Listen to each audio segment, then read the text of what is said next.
In the next 6 minutes, three of the most powerful warships on Earth will be dead. 3,000 men will burn alive in the middle of the Pacific Ocean. And the course of World War II will change forever. 10:22 a.m. June 4th, 1942. The Pacific Ocean. Vice Admiral Chuichi Nagumo stood on the bridge of the aircraft carrier Akagi. The wind smelled of aviation fuel and salt. He was smiling. For the first time in 3 hours, he had shot down 41 American planes. Not a single torpedo hit its mark. He believed the battle was already won. Below him, on the flight deck of Akagi, 40 aircraft sat refueling. Bombs and torpedoes lay stacked in the open, some of them 800-kilogram armor-piercing weapons meant for American battleships. Sailors ran across the deck, rushing to prepare the final strike that would erase the American fleet from the Pacific. None of them saw it coming.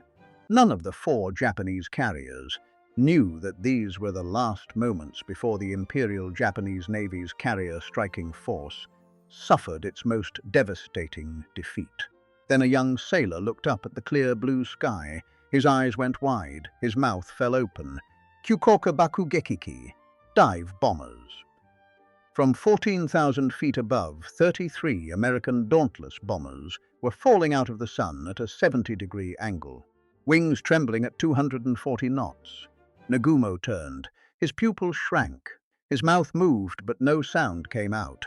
In the next 6 minutes, 3 of the finest aircraft carriers of the Imperial Japanese Navy, the same ships that had attacked Pearl Harbor, would become oceans of fire. About 3,000 Japanese sailors and airmen would ultimately be killed during the battle, and the 4 remaining years of war in the Pacific would be nothing more than the consequence of these 6 minutes. But how did this happen? How did the United States Navy, humiliated at Pearl Harbor just 6 months before, know exactly where Japan would strike? And when? The answer lies with a man no one had ever heard of, in a windowless basement, wearing a bathrobe. To understand how 3 carriers were fatally crippled in 6 minutes, we have to go back. Not 6 minutes, 6 months. December 7th, 1941. Pearl Harbor. At 7:48 in the morning, the first Japanese bombs fell on the American Pacific Fleet. Within 2 hours, 8 U.S. battleships were sunk or damaged. Nearly 200 aircraft lay in twisted metal on the airfields. 2,403 Americans were dead. The Pacific Fleet, the shield of the United States in the Pacific Ocean, was broken, and the man who had planned this attack was Admiral Isoroku Yamamoto, 58 years old, small in stature, missing 2 fingers on his left hand, lost in 1905 during the Battle of Tsushima, when Japan destroyed the Russian fleet and shocked the world. He had spent his life in the Imperial Navy. He had risen to command the combined fleet. He was, in that winter of 1941, the most feared naval commander alive. But there was something the American public didn't know about Yamamoto. He had studied at Harvard from 1919 to 1921. He lived in Cambridge, Massachusetts. He learned English. He played poker with American officers. He traveled across the United States by train from Boston to Detroit, from Chicago to Texas. He saw the factories. He saw the oil fields. He saw the endless miles of American industry stretching to the horizon, and he understood something his fellow admirals did not. Japan could not win a long war against the United States. Before Pearl Harbor, Yamamoto had warned Prime Minister Kono with words that would echo through history. In the first 6 to 12 months of a war against the United States and Great Britain, I will run wild and win victory after victory.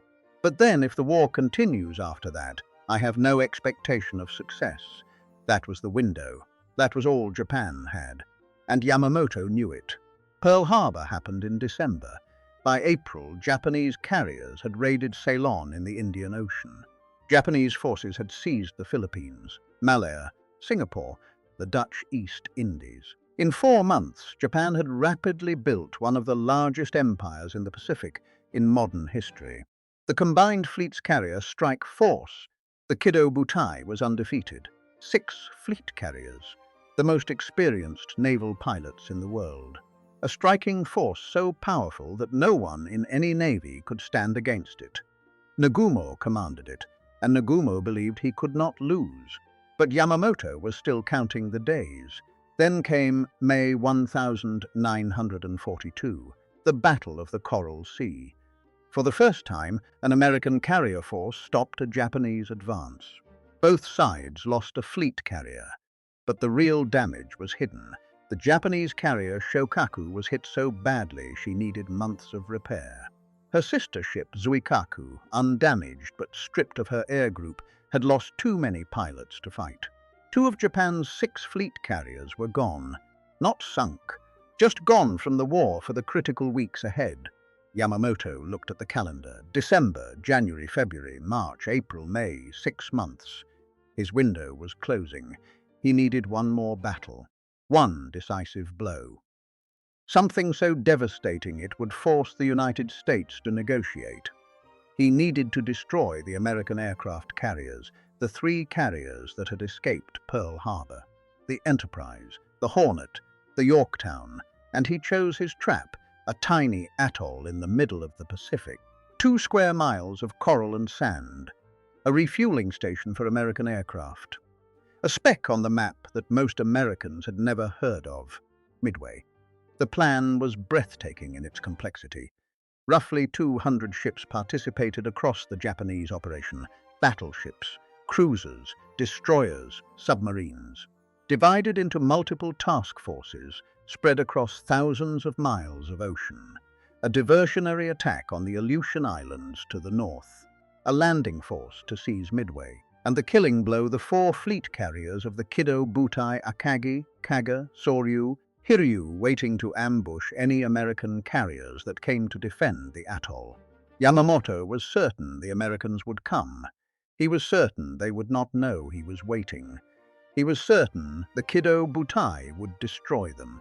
He was wrong about the second thing, because 5,000 miles away, in a windowless basement beneath the headquarters building at Pearl Harbor, someone was reading his mail. His name was Joseph Rochefort, 42 years old, Lieutenant Commander in the United States Navy, trained in cryptanalysis, Japanese language, and radio traffic analysis. And in the spring of 1942, he was the officer in charge of Station Hipapo, the Navy's signals intelligence unit in Hawaii. Rochefort did not look like a naval officer. He worked in a red smoking jacket over his uniform. He wore carpet slippers. He slept on a cot in the basement because he refused to go home. He drank pot after pot of coffee. He smoked constantly. His team, around 30 men, including the entire band of the battleship California, whose ship had been sunk at Pearl Harbor, and who had been reassigned to code work, worked 20-hour days, 7 days a week, in a room with no windows and no clocks. They were reading the Japanese naval code, known as JN-25. They could not read all of it, perhaps 10 to 15% of any given message, but it was enough. Enough to identify patterns, enough to hear the shape of what was coming, and by mid-May 1942, Rochefort was certain. A massive Japanese operation was being prepared. The code word for the target appeared over and over in intercepted messages. Target was called AF. Rochefort was convinced AF was Midway, but no one in Washington believed him. The Office of Naval Intelligence, OP-20G, was convinced the target was the Aleutian Islands. Some believed the target was the west coast of the United States itself. There were arguments, angry cables, insults exchanged between Pearl Harbor and Washington. Rochefort needed proof, and he came up with a trick that has gone down in the history of intelligence. He arranged for the garrison at Midway to send a fake message, not encrypted, in plain English, over an unsecured channel that the Japanese were known to monitor. The message reported that Midway's water distillation plant had broken down, and the atoll was running short of fresh water. 2 days later, Rochefort's team intercepted a Japanese encrypted message. The message reported that AF was running short of fresh water. AF was Midway. The evidence was undeniable. Rochefort brought it to the man who mattered, Admiral Chester W. Nimitz, 57 years old, Commander-in-Chief of the Pacific Fleet, a calm, quiet man from the Texas Hill Country, silver-haired, pale blue eyes. Nimitz had taken command of the Pacific Fleet on December 31st, 1941, 3 weeks, after Pearl Harbor, standing on the deck of a submarine, because there was no battleship left to stand on. Nimitz read Rochefort's analysis. He listened to the arguments from Washington. He weighed the risk, and he decided to trust Rochefort. But he had a problem. He had 3 aircraft carriers in the entire Pacific: Enterprise, Hornet, and Yorktown. Yorktown had been hit at Coral Sea. Bombs had torn through her flight deck. Fires had burned through her interior compartments. When she limped into Pearl Harbor on May 27th, the shipyard's chief engineer estimated the repairs would take 90 days. Nimitz gave him 72 hours. 1,400 workers were sent aboard. They worked in 12-hour shifts, day and night, welding steel, patching decks, restoring boilers. Cables ran across the harbor from shoreside power stations because Yorktown's own systems could not sustain the repair work. The shipyard commander protested that it was impossible. On May 30th, 72 hours later, Yorktown steamed out of Pearl Harbor. There were still welders on her flight deck when she left. Some of them stayed aboard, still working as she sailed toward the ambush. 3 carriers. That was Nimitz's entire striking force. Against 4 Japanese carriers under Nagumo, and behind Nagumo, the largest battle fleet ever assembled in the Pacific, under Yamamoto himself. Nimitz gave command of Task Force 16 Enterprise and Hornet to Rear Admiral Raymond A. Spruance, 55 years old, a cruiser commander. Quiet, thoughtful, cerebral. He had never commanded carriers in his life. Nimitz gave command of Task Force 17 Yorktown to Rear Admiral Frank Jack Fletcher. 57 years old, a veteran of Coral Sea, he would have overall tactical command when the 2 task forces met at sea, and Nimitz gave both men a written order that has entered the history books. In carrying out the task assigned in Operation Plan 2942, you will be governed by the principle of calculated risk, which you shall interpret to mean the avoidance of exposure of your force to attack by superior enemy forces without good prospect of inflicting, as a result of such exposure, greater damage on the enemy. Calculated risk. Nimitz was telling his commanders, you are outnumbered, you are outgunned. But if you can strike first, if you can strike hard, take the chance. Fletcher and Spruance moved their carriers into position northeast of Midway, a place the Japanese search planes would not look, a place from which they could ambush the Kido Butai at the exact moment its attention was fixed on the atoll to the south. Trap was set. The waiting began. On June 3rd, 1942, PBY Catliner search planes from Midway spotted the Japanese landing force approaching from the west. The invasion was coming. The intelligence was correct. Rochefort was right. Nimitz was right. 6,000 miles across the Pacific Ocean, on the bridge of the battleship Yamato, Admiral Yamamoto received the news that his advance forces had been sighted. He was not concerned. His American opponent, he believed, was still in Hawaii. The trap was still set, his trap waiting to close on carriers that would arrive too late to save Midway. He had no idea that 3 American carriers were already at sea, already waiting, already decoding his signals. At sunset on June 3rd, aboard the carrier Hornet, a naval officer named John C. Waldron sat down to write a letter to his wife. He was 41 years old, lieutenant commander, commander of Torpedo Squadron 8. Part Sioux by heritage, his grandmother had been Lakota. He had joined the Navy in 1924. He had flown antiquated aircraft his entire career. His squadron flew the Douglas TBD Devastator. In 1935, it had been the most advanced torpedo bomber in the world. By 1942, it was obsolete, slow, vulnerable. Its top speed with a torpedo attached was 130 knots. A Japanese Zero fighter could fly at 330 knots. Waldron knew what was coming. He had briefed his pilots that afternoon. He had told them that they would find the Japanese fleet. He had told them they would attack. He had not told them that most of them would not come back. That night, by the dim red light of the ready room, he finished his letter. Then he wrote a personal message to each of the 15 pilots under his command. And he wrote a final note that would be pinned to the ready room wall. Just a word to let you know I feel we are all ready. We have had a very short time to train, and we have worked under the most severe difficulties. But we have truly done the best humanly possible. I actually believe that under these conditions, we are the best in the world. My greatest hope is that we encounter a favorable tactical situation.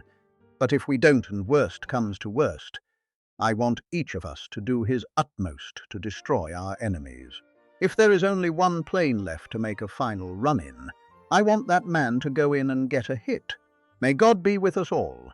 Good luck, happy landings, and give 'em hell. 15 aircraft, 15 pilots. Nagumo was 600 miles to the west, refueling and rearming for the dawn. Yamamoto was 300 miles behind him. Certain of victory, Rochefort was in his basement, waiting for word. Nimitz was in his office, waiting for word, and John Waldron folded his letter and turned out the light. The sun was coming up over Midway, 4:30 in the morning, June 4th, 1942. The sky over the Central Pacific was still black. A thin line of grey touched the eastern horizon. On the flight deck of the Akagi, the engines of 108 aircraft coughed to life in the darkness. Vice Admiral Chuichi Nagumo stood on the bridge. He was 55 years old, a career officer, a specialist in torpedo warfare, not aviation. He had never wanted this command.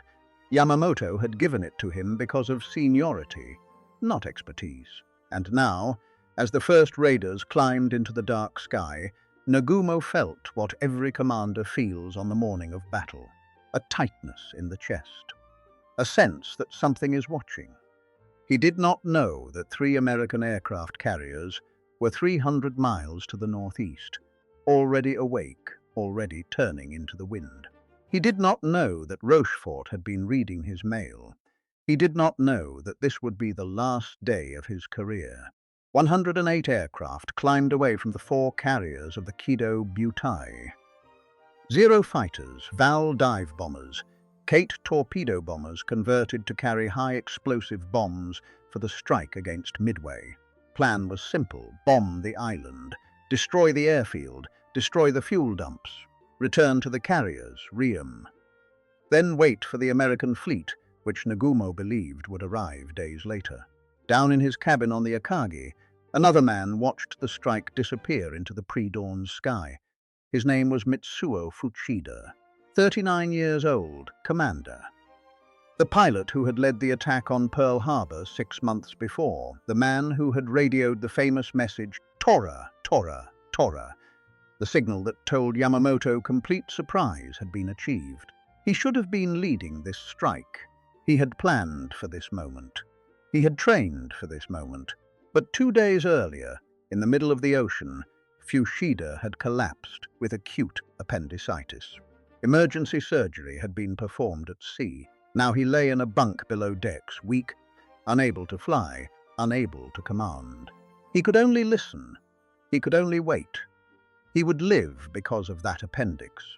Almost every officer in the room where he might have stood would die. 6:30 a.m. The first Japanese strike hit Midway. Marine fighters, obsolete F-2A Buffaloes and older F-4F Wildcats rose to meet them. They were slaughtered. 15 Marine pilots died in the first 10 minutes. The Japanese bombs hit the airfield. They hit the fuel storage. They hit the power plant, but they did not destroy Midway. The strike leader, Lieutenant Joichi Tominaga, radioed back to Nagumo with a message that would begin the unraveling. There is need for a second strike. Nagumo weighed the report. His reserve aircraft, sitting on the hangar decks below, were armed with torpedoes and armor-piercing bombs, anti-ship weapons. Weapons meant for the American carriers that Nagumo did not believe were within 1,000 miles. If Midway needed a second strike, those weapons were wrong. He needed high-explosive bombs, fragmentation bombs, weapons that would tear apart runways and buildings and men on the ground. At 7:15 a.m., Nagumo gave the order. Rearm the reserve strike.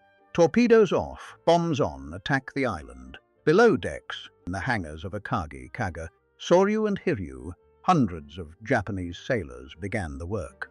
Torpedoes were unloaded from Kates. Armor-piercing bombs were unloaded from Vals. High-explosive bombs were rolled out of the magazines. The men worked fast. This was a routine operation. They had practiced it 100 times, but it took time, precious minutes, the most decisive minutes of the Pacific War. 7:28 a.m. At the exact moment Japanese sailors were pulling torpedoes off aircraft, a radio message arrived on the bridge of Akagi. It came from a scout plane, number 4 from the cruiser Tone. The Tone number 4 scout should have taken off at 4:30 with the other search planes, but its catapult had malfunctioned. It had launched 30 minutes late, 30 minutes behind schedule, 30 minutes late over the very sector of ocean where the American carriers were waiting. The message was brief. Sight what appears to be 10 enemy surface ships in position, bearing 10 degrees, distance 240 miles from Midway. Course 150 degrees, speed over 20 knots. Nagumo read it. He read it again. 10 enemy ships, American ships, in a place where no American ships were supposed to be, but no mention of carriers. His mind raced. Cruisers, perhaps. Destroyers. A scouting force. Not a carrier task force. He decided to continue the rearmament. His aircraft would still be reconfigured to attack Midway. Then the message was garbled or amended. For nearly an hour, the truth stayed hidden. Then, at 8:20 a.m., another message arrived. Enemy force accompanied by what appears to be an aircraft carrier. The words hit the bridge like a physical blow. An aircraft carrier, at least one, possibly more. His planes were half rearmed. Some Kates on Akagi's hangar deck had their torpedoes back on. Some had them off. Val dive bombers had their bombs partially exchanged. His striking power was in complete confusion, and right now, his own strike from Midway was returning. Fuel-starved, damaged, circling in the sky above the fleet, waiting to land. If he launched immediately, he could send a partial strike against the American carrier. But it would be uncoordinated. Fighters mixed with bombers, torpedoes mixed with high-explosive bombs, no escort planning, and he would have to abandon the returning Midway strike, leave those pilots to ditch in the ocean and drown. Down in the flag plot, one man argued against him. Rear Admiral Tamon Yamaguchi, 50 years old, commander of Carrier Division 2 Hiryu and Soryu, a friend of Yamamoto's, a former naval attaché in Washington, aggressive, impatient. Yamaguchi sent Nagumo a signal from Hiryu. Consider it advisable to launch attack force immediately. Attack now with what you have. Even a broken strike is better than no strike. Nagumo hesitated. He was a torpedo man. He believed in the coordinated attack. He believed in the concentrated blow. He did not want to send half-armed aircraft against the most valuable enemy in the ocean. He made his decision. Land the Midway strike. Rearm every aircraft with the correct weapons, then launch a full coordinated attack. It was on paper the correct decision.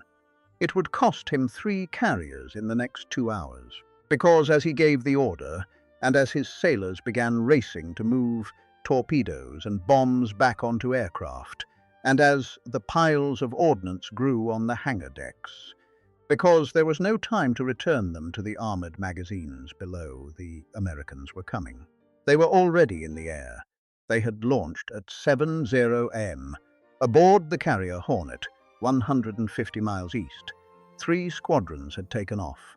The fighters, the dive bombers, the torpedo squadron, 60 aircraft altogether. Under the tactical command of the ship's air group commander, Commander Stanhope C. Ring, 39 years old, a career officer, a political favorite of Admiral Mark Mitcher. Ring had one job: find the Japanese carriers. Attack. He chose the wrong direction. The Japanese fleet was to the southwest. Ring flew west, then northwest. The reason has been debated for 80 years. Some accounts say he misread the reconnaissance data. Some say he was ordered by Mitcher to search a specific sector. What is certain is that his entire air group flew away from the enemy, except for one man. John Waldron did not agree. Waldron, 41 years old, commander of Torpedo Squadron 8, had studied the reconnaissance report before takeoff. He had argued with Ring on the flight deck. He had insisted the Japanese were to the southwest, not the west. Ring had overruled him. Now in the sky above the Pacific, with 15 Devastator torpedo bombers under his command, Waldron made his own decision. He broke formation. He turned his squadron south and then southwest, away from Ring, away from any hope of fighter protection. Alone, his men followed him without question. Ring flew on to the west. He found nothing. His squadrons ran low on fuel. Some ditched in the sea. Some returned to Hornet. Some diverted to Midway. In the annals of naval aviation, it is remembered as the flight to nowhere. But Waldron flew straight to the Japanese fleet at 9:20 a.m. alone, without fighter escort, without dive bomber support, without any tactical coordination whatsoever. Torpedo Squadron 8 found the Kido Butai. Nagumo's carriers were still turning into the wind, still recovering the Midway strike, still trying to rearm their aircraft. The Japanese Combat Air Patrol saw the American torpedo bombers first. There were nearly 20 Zeros in the Combat Air Patrol, and more were being scrambled every minute. Against 15 Devastators, it was a slaughter. Waldron never wavered. He led his 15 aircraft in a straight line toward the Japanese carriers, wave-top altitude, throttles wide open. No evasion, no formation change. Because there was no evasion possible, any turn would slow them further. Any maneuver would open a wing to a burst of 20mm cannon fire. They flew straight into the guns. The Zeros came down on them in pairs. The first Devastator to fall was Waldron's second aircraft. Then the third, then the fourth. They exploded in the air, or cartwheeled into the sea, or vanished in columns of white spray. The Japanese pilots later said, "The Americans came on as if hypnotized. They would not turn, they would not run. They came on toward the carriers as their squadron died around them, one by one, in a straight line across the ocean." Waldron himself was shot down, still leading his men. His aircraft caught fire. Witnesses saw him standing up in the cockpit as flames rolled back over the fuselage. Then the Devastator dropped a wing and hit the water. 15 aircraft went in. Not one launched a torpedo that hit. Not one man escaped by turning back. There was only one survivor, Ensign George Gay, 25 years old, a pilot, a single mission veteran. He watched his squadron die in front of him. Then his own aircraft was hit. His gunner, Radioman Third Class Robert Huntington, was killed in the back seat. Gay's plane crashed into the sea, wing down, and sank. Gay swam out of the sinking wreckage. He inflated a rubber life raft, but he did not climb into it. He knew the Japanese would strafe him if he did. Instead, he pulled a black rubber seat cushion from the raft and used it to cover his head. He hid in the water. He watched. From the water in the exact center of the enemy fleet, with Japanese destroyers passing within yards of him, Ensign George Gay would witness the next hour of the battle. He would be the only American to see, from ocean level, what was about to happen.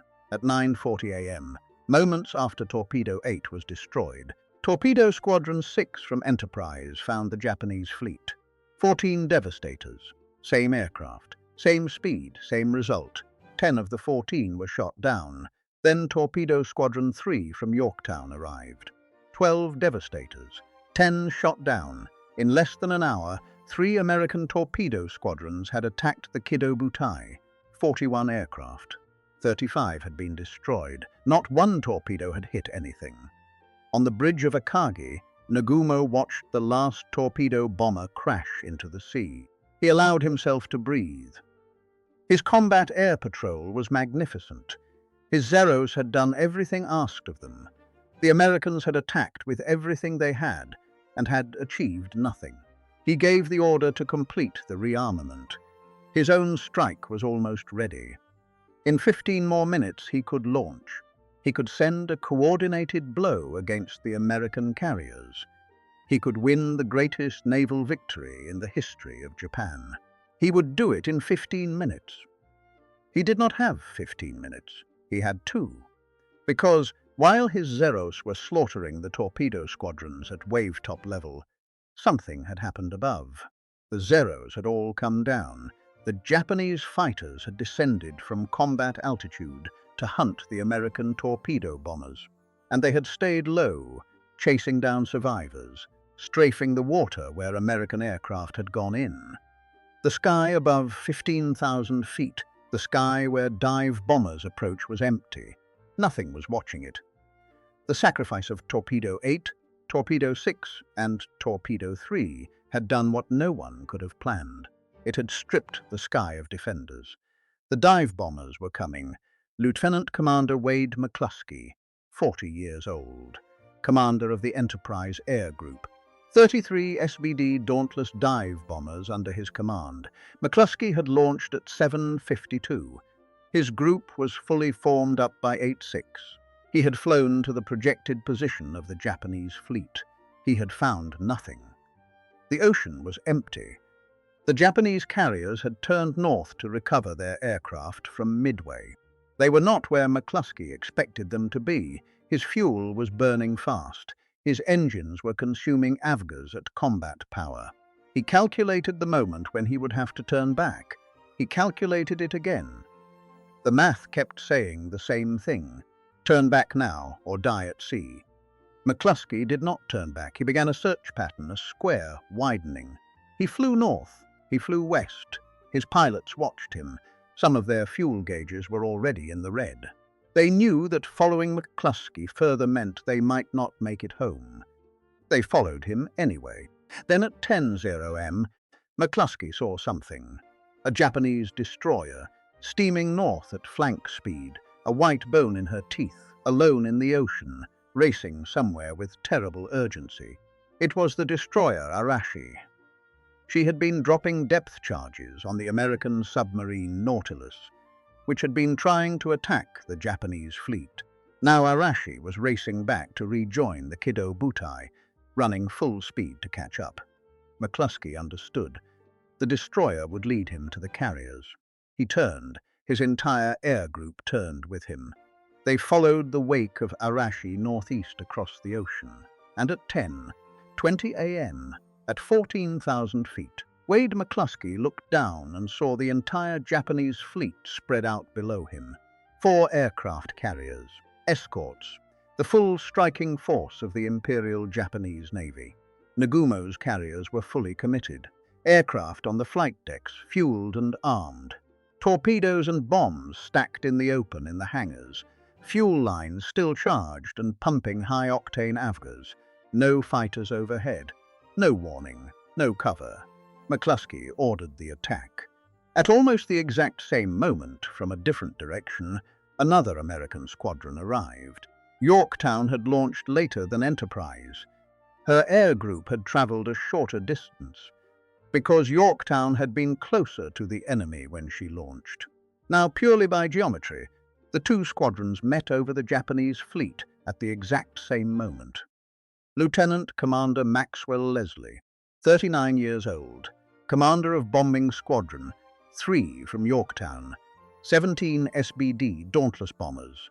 Leslie had lost the bombs from 4 of his own aircraft to a faulty electrical arming switch.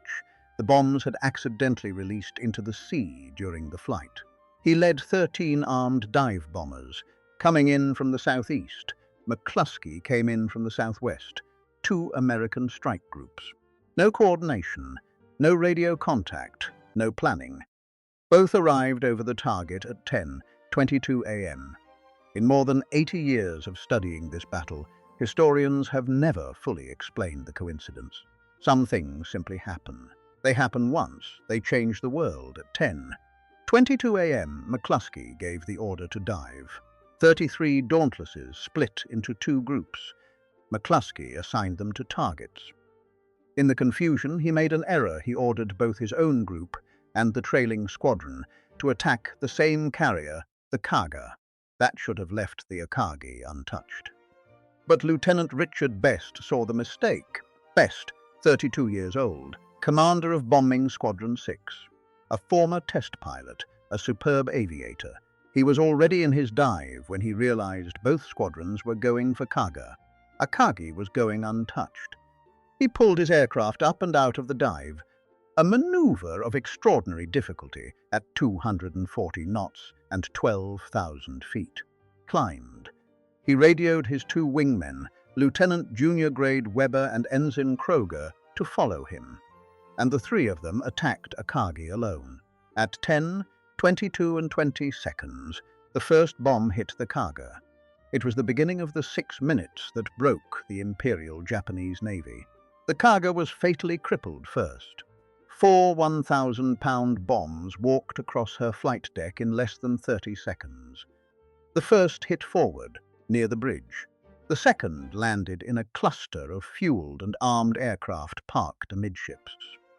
The third and fourth struck aft, among the reserve bombs that had been stacked in the open, because there had been no time to return them to the magazines. Captain Jisaku Okada was on the bridge. The first bomb killed him, and every officer standing near him. The bridge structure was torn apart in a single instant. Fires poured from the flight deck into the hangars below. The fueled aircraft exploded in a chain reaction that no man on Earth could have stopped. Ammunition began to detonate. Bombs began to detonate. Torpedo warheads began to detonate. Within minutes, Kaga was a floating cauldron of flame. 800 men would die on her before she sank. At almost the same instant, the 3 Dauntlesses of Richard Best rolled into their dive over Akagi. Best came down through empty sky. He saw the great red circle painted on the flight deck, the meatball of the Imperial Japanese Navy. He saw the parked aircraft, wings spread, engines idling. He saw the bomb carts on the flight deck. He aimed for the center of the ship. He released his bomb at 1,500 feet. 1 bomb, a single 1,000-pound weapon. It fell for less than 3 seconds. It struck Akagi in the middle of her flight deck, punched through the wooden planking, and detonated in the upper hangar deck, directly in the middle of the aircraft, being rearmed.